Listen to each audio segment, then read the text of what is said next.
అందరికీ నమస్కారం. మనం ఇంగ్వైనల్ హెర్నియా సిరీస్లో భాగంగా హెర్నియా అంటే ఏంటి, హెర్నియా ఎలా డెవలప్ అవుతుంది, ఎందుకు గజ్జల్లో హెర్నియా వస్తుంది, ఎందుకు మగవారికే హెర్నియా ఎక్కువ వస్తుంది ఆడవారితో కంపేర్ చేసుకుంటే అనేవి డిస్కస్ చేసుకున్నాం.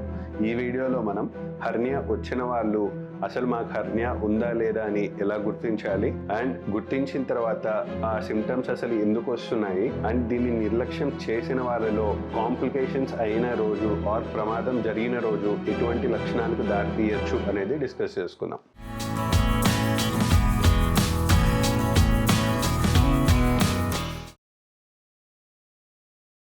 సో మనం హెర్నియా అంటే ఏమనుకున్నాం, గజ్జల్లో ఉన్న మజిల్లో ఒక చిన్న గ్యాప్ అనేది క్రియేట్ అయిపోయి ఆ గ్యాప్ ద్వారా లోపల ఉన్న ఇంటెస్టైన్స్ బయటకు వస్తే దాన్నే మనం హెర్నియా అనుకున్నాం.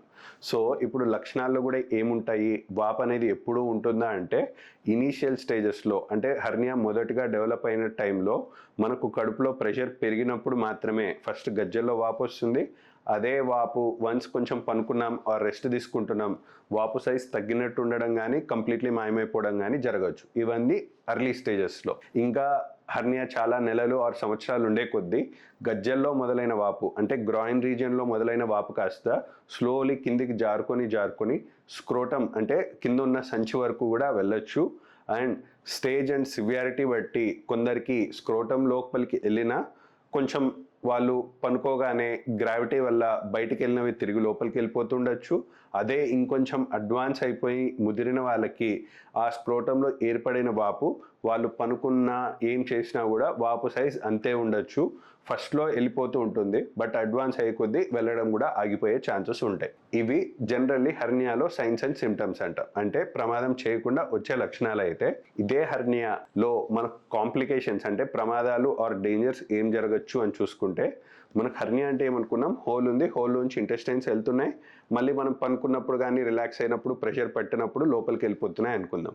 బట్ ఏదో ఒక రోజు మనకు టైం బాగాలేనప్పుడు బాగా ఎక్సెస్గా ప్రెషర్ పెరిగిన రోజు మనకు ఎట్లయితే ఇప్పుడు వేలికి ఉంగరం వేసుకునేటప్పుడు ఉంగరం అనేది టైట్గా ఇక్కడైతే ఇరుక్కుపోతే ఈ వేలంతా వాచి బ్లడ్ సప్లై లేక ఎట్లయితే ఇబ్బంది పెడుతుందో, సేమ్ వే మనకు హెర్నియాలో కూడా ఈ హెర్నియా రింగ్ అనేది మనకు ఇంటెస్టైన్స్కి ఎప్పుడైనా టైట్గా బిగబెట్టి ఉరితాడులాగా తయారవ్వడము, లేకుంటే ఇంటెస్టైన్స్లో జరుగుతున్న ట్రాన్స్ఫర్, అంటే మనం తిన్న ఫుడ్ అంతా మనం నోటి ద్వారా తీసుకునేది మనకు పేగుల్లో అంతా వెళ్ళి మోషన్ రూపంలో వస్తుంది. బట్ ఎప్పుడైతే ఈ హెర్నియాలో పేగులు అనేవి కంప్లీట్లీ ఈ హెర్నియా వల్ల ఇరుక్కుపోయి పేగుల్లో ఉన్న ట్రాన్స్పోర్ట్ అనేది ఆగిపోయినప్పుడు మనకు వారికి ఏమవుతుంది, ఉన్నపలంగా కడుపు అంతా ఫుల్ బాగా ఉబ్బుకున్నట్టు జరగచ్చు, వాంతుల రూపంలో రావచ్చు, అండ్ బాగా డిస్కంఫర్ట్ వచ్చి వాళ్ళు నీళ్లు తాగినా ఏం చేయాలన్నా కూడా వాంతి వచ్చే ప్రమాదం వచ్చే ఎమర్జెన్సీస్కి కూడా ఈ హెర్నియాలో దారి తీయవచ్చు.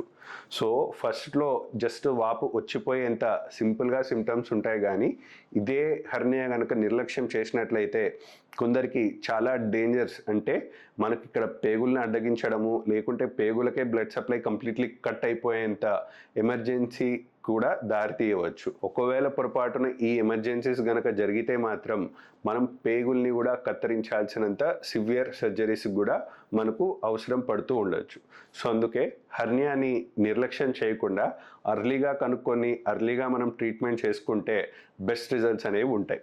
సో ఈ వీడియోలో మనం సైన్స్, సిమ్టమ్స్ అండ్ కాంప్లికేషన్స్ ఏం జరగవచ్చు అని తెలుసుకున్నాం. బట్ నెక్స్ట్ వీడియోలో హెర్నియాకి ఎట్లాంటి ట్రీట్మెంట్స్ ఉంటాయి, మందుల ద్వారా సరి అవుతుందా ఆర్ కేవలం సర్జరీ మాత్రమే అవసరమా, అండ్ ఒకవేళ సర్జరీ అయితే సర్జరీలో ఎగ్జాక్ట్లీ ఏం చేస్తారు అనేది డీటెయిల్గా డిస్కస్ చేసుకుందాం.